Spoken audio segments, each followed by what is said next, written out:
We continue now at the top of Daf Zayin and Beis Meseches Chagigah. This is Chagigah Daf 16b. The Mishnah here finishes Harishonim Hayu Nesiim. The first people that are mentioned in the list. Again, we had a bunch of pairs that argued about Smicha and Yontif. So the first one that's mentioned of each pair, that was the Nasi. Ushniim Lahem, and the second one Av Bezdin, that is the Av Bezdin. Rashi says Harishonim Shehuzkuru Rishon Bechol Zug V'Zug. Whoever's mentioned first of each pair, Hayu Nesiim. Again, they were the Nesiim, and the second one mentioned is going to be the Av Bezdin. For example, Hillel was a Nasi, Shammai was the Av Bezdin. And the Gemara says, Tana Rabban and the rabbis taught, Shlosha mizugos harishonim sha'amru shalo lismoch, the three from the first pair who said not to do smicha and yontif, Ushnayim mizugos ha'achronim, and the two from the last pair, sha'amru lismoch, who said that you should do smicha and yontif, hayu nesiim, those were the ones who were the nesiim, Ushniim lahem avos bezdin. And the second ones, those were the Av Bezdins, divrei Rabbi Meir, that's the opinion of Rabbi Meir. The Chachamim say Yehuda ben Taboy. They argue just on the one of Yehuda ben Taboy and Shimon ben Shetach. The Chachamim say it's the opposite. Yehuda ben Taboy, Av Bezdin. Yehuda ben Taboy was the Av Bezdin. The Shimon ben Shetach, Nasi, and Shimon ben Shetach was the Nasi. In general, the Nasi is the higher position. The president is the higher position than the Av Bezdin, the person who is the head of the Bezdin. And the Gemara says, Man Tana Lohad Tana Rabbanan. Who is the Tana? We have here Machlokas Tanoim, whether Yehuda ben Taboy was the Nasi or whether he was the Av Bezdin. So who is the Tana of the following Brisa? The Brisa says as follows. This is a Tosefta actually in Meseches Sanhedrin. Tosefta says, Amar Rabbi Yehuda ben Taboy. Rabbi Yehuda ben Taboy says, Era ben Achamoim lo haragti eid zomim. I should see consolation if I did not kill an Eid Zomim, lahotzi milivan shel tzedukim, meaning I appropriately killed an Eid Zomim, and I wanted to show that the tzedukim were wrong. Shahayu Omer, because they said, Ein Eidim Zomim in Neheragin, ad sheharag hanidon. They said you only kill the Eid Zomim if you have a situation when the defendant was actually killed. In other words, the case of Eidim Zomim is you have two Eidim come in, let's say they testify that somebody is a murderer, he should die, he should be killed. So that it turns out that these Eidim are false witnesses. Other witnesses come and they say you can't possibly be telling the truth because you were with us in a different place at that time that you're testifying about. So the Tzedukim said that you only punish the Eidim Zomamin with Kasher Zamam. You only give them the punishment that they were trying to give to the defendant, that they were wrongly trying to give to the defendant, if the defendant actually was killed. So then you find out that they're false, then you kill them. That's what the Tzedukim said. So Rabbi Yehuda ben Taboy said, I killed an Eid Zomim even when he just attempted, even when the Nidon was not actually killed, and I did that to show that the Tzedukim are wrong. So Amar lo Shimon ben Shetach. So Shimon ben Shetach said to him, to Rabbi Yehuda ben Taboy, Erev ben Nechama, I should see in consolation, im lo shafachta damnaki, if actually you actually spilled some innocent blood. Sharei Amru Chachamim, because the Chachamim said, Ein Eidim Zomin Nerogin, ad she'izomu shneim, that the halach is, we don't kill Eidim Zomin unless you falsify the entire set. You killed a single Eid Zomim, but that's not enough. It's not enough to falsify just one of the Eidim in the set. You have to falsify both of them. Both Eidim have to be falsified in order to carry out the punishment of Kasher Zamam, to kill them. Vein Lokin Achi Zomu Shneim, the same thing is true if you're going to give them Malchus, you have to falsify both of them. Vein Meshalmin Mammon Achi Zomu Shneim, and the same thing is true if the punishment is that they have to pay money. You don't do it until you falsify both of them. So effectively, Shimon ben Shetach told Rabbi Yehuda ben Taboy, you killed somebody who was really innocent in the eyes of the Torah. Miyad Kibel of Yehuda ben Taboy, She'eino Mora Halacha, Ela b'fnei Shimon ben Shetach. So immediately, Yehuda ben Taboy accepted upon himself that he would never issue a psak halacha except in front of Shimon ben Shetach after he realized he had made this mistake. Kol yomav shel Yehuda ben Taboy, and all the rest of the life of Yehuda ben Taboy, hayim mishtateach al kivro shel oso harug, he would spread himself out over the gravesite of this Eid that he killed, and he would daven by the kever. Vayakolo nishma, people would hear his voice. Kisvurin ha'am lomer, and the people thought shekolo shel harug, this was the voice of the Eid that had been killed. Amar lehem, he said to them, Kolihu, it's my voice. You're hearing my voice. I'm crying out. Tedu, you should know, Shalamachar who mays, tomorrow he will die. He was referring to himself. He says, one day I'm going to die. V'yein kolo nishma, you won't hear the voice anymore, so you'll understand that it was really my voice. Amar le Ravacha brei Durav le Ravashi. On this story, Ravacha brei Durav said to Ravashi, "V'dilma piyuse paise." It's not even a proof. Maybe after Yehuda ben Taboy died, maybe he went up to Shemayim and he appeased the Eid, and therefore, really, maybe the Eid was the one that was making the noise, but he stopped making the noise once he was appeased by Yehuda ben Taboy.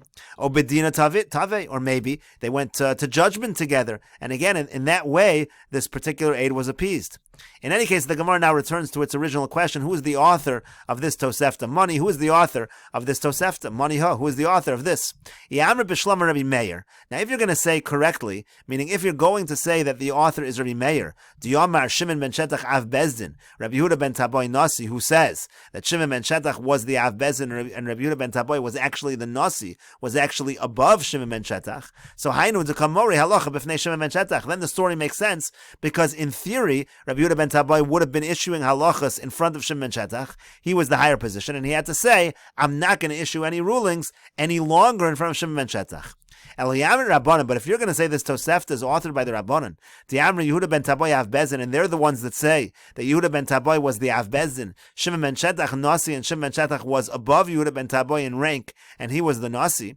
So Av Bezdin b'fnei Nasi mimora halacha. Can an Av Bezdin ever issue a ruling in front of a Nasi? Why would Yehuda ben Taboy have to say, I will not issue rulings in front of Shimon ben Shetach? And so the Gemara says, no, it's not a proof. You don't necessarily know that this Tosefta follows Rabbi Meir, because my Kibul Olav, what might it mean? The Kibul Olav de Ka'amar, what does it mean when it says Yehuda ben Taboy accepted upon himself not to issue a ruling? Maybe really he could never issue rulings, because again, in Av Bezdin, maybe Yehuda ben Taboy was the Av Bezdin, and he never could issue rulings. So what did he mean? He meant litztarufe, he meant to join someone else. Diafilu itztarufe nami lo mitztarifna. He meant to say, I won't even join someone else, together with someone else, and issue a ruling together with that person, unless Shimon ben Shetach is there, and I'm issuing it, and he concurs with this ruling. And we'll take a look at Rashi over here. Eid Zomim Shalahuzam Elahu Levado. Again, he killed an Eid Zomim who only that one aid was falsified. Ad Sheharag Anidon, the Tzedukim hold that the defendant has to actually be killed in order to punish the Eidim Zomim. Kodem Hazama V'Achakach Huzmu. In other words, before falsifying, you kill the defendant, and then they become falsified. Sheyadorshan Nefesh B'Nefesh, because they darshan a soul for a soul. You have to, the defendant is killed, and then as a punishment, you kill the Eidim Zomim. Hamra B'Eidim Zomim Amru Len Chachamim. The Chacham said back to the Tzedukim, V'Alok Var Nemar Kasher Zamam La'asos Liachav. It says, as they try to do to the brother, V'Yadayin Achav Kaim, implying that the brother is still alive. V'Lamar Nemar Nefesh B'Nefesh. What does it mean, a soul for a soul, if this defendant is still alive? Shein Neragamat Yigmar Hadin Shal Nidon Kodem Shehuzmu. You need to have a Gemar Din. In other words, there has to be a verdict issued against the defendant, but not that the defendant was actually killed. V'Ein Lokinim Heidu Shechayv Malkus. Sometimes, let's say the Eidim Zomin had testified someone's Chayv Malkus, so they would get Malkus. They would get Malkus in response, and again, they don't get that unless she's Zomushneim, unless Bechulu Garsinat she's Zomushneim. By all of these things, they all have to be falsified. They both have to be falsified. Of Meseches Makos Yolef Lam Yikroi V'Hinei Sheker Ha'Eid V'Yamar Mar Kol Makom Shenemer Eid Harei Kan Shnayim. Gemara Makos says the word aid, it always implies two witnesses, meaning they both have to be falsified. And Rashi continues, Elabifnei Shimon. So Rabbi Yehuda ben Taboy says he's only going to issue rulings in front of Shimon ben Shetach. Shem Yita Yilamdeu. That way, if he makes a mistake, Shimon ben Shetach will correct him. Hainu Dekamor Halacha Bifnei Shimon Dekamar Miyad Kibel Shma Mina Dar Hashtori B'Fanav. Again, the implication is that until now, Yehuda ben Taboy was issuing rulings in this fashion, and now he was changing. So that implies that he was of a higher rank. Umay Kibel, the Gemara says, no, it doesn't mean that. What does it mean that he took upon himself? Lav Diad Hashtahor. It doesn't mean that until now he was issuing rulings. Certainly he would not issue rulings in front of Shimon ben Shetach ever. And when they killed the Eid Zomim, so Shimon wasn't there. So lo mitzdarifna, and what it means is that he wouldn't join leishe bedin, he wouldn't sit with others in judgment, ela b'hadei Shimon, unless Shimon ben Shetach also joined together with them. In other words, again, what Rashi was saying was that you're going to say really he would never issue a ruling in front of Shimon ben Shetach. That wouldn't be appropriate because he was of a lower rank, and that's why in that particular case of the Eid Zomim, Shimon ben Shetach was not there. But then Yehuda ben Taboy took upon himself that I won't even join with others to sit in judgment unless Shimon ben Shetach is there in order to correct us should we make a mistake. And the Gemara continues at the two dots. The Mishnah said, Yotza Menachem v'nichnas Shammai v'chulu, that Menachem left and Shammai took his place. The Gemara says, Lahechon Yotza, to where did Menachem go? And so the Gemara says, Abaya says, Yotza Latar Basra, he went on a wicked path, he started to commit Averis. Rava Amar Rava says, Yotza La'avodas HaMelech, he actually had to work, he was conscripted by the king to work to serve the king. Tanya Namiyochi, the Gemara says we have a brisa that supports this as well. Yatsu Menachem la'avodas hamelech, that Menachem had to go and serve the king. V'yatsu imo shmonim zugos talmidim, and went together with him 80 pairs of students. Levushin sirikon, wearing silk robes. And the idea again is that they had to serve the king and they weren't able to study Torah. And the Gemara continues, Amar Rav Shemin bar Abba, Amar Rav Yochanan. Rav Shemin bar Abba says in the name of Rav Yochanan, Li'olam alte shavus kalu beinecha. A shavus, meaning an Isser D'Rabbanan, you shouldn't look at it lightly in your eyes. Sharei smicha ein ela misham shavus, because doing smicha on Yontiv, to lean upon an animal or to make use of an animal on Yontiv, is just an Isser D'Rabbanan. V'nechleku ba gedolei hador, and we see that the greatest of the generations, they argued over whether this should be allowed by a carbon on Yontiv or not. So the Gemara says, Pshita, isn't that obvious? So the Gemara says, no, Shavus mitzvah itzrichale. The issue over here is that here it's a Shavus of a mitzvah. In other words, by a regular Shavus, of course, it is obvious that Shavus is a serious thing and you're not allowed to violate a Shavus on Yontif. But when we're talking about a situation of a Shavus with a mitzvah involved, so then that's a Chiddush. So the Gemara says, Hanami Pshita, why is that a Chiddush? It's also obvious if you have a situation of a mitzvah, but still you can't commit this Aveira, this Isser D'Rabbanan. And so the Gemara says, no, it's not so obvious. It's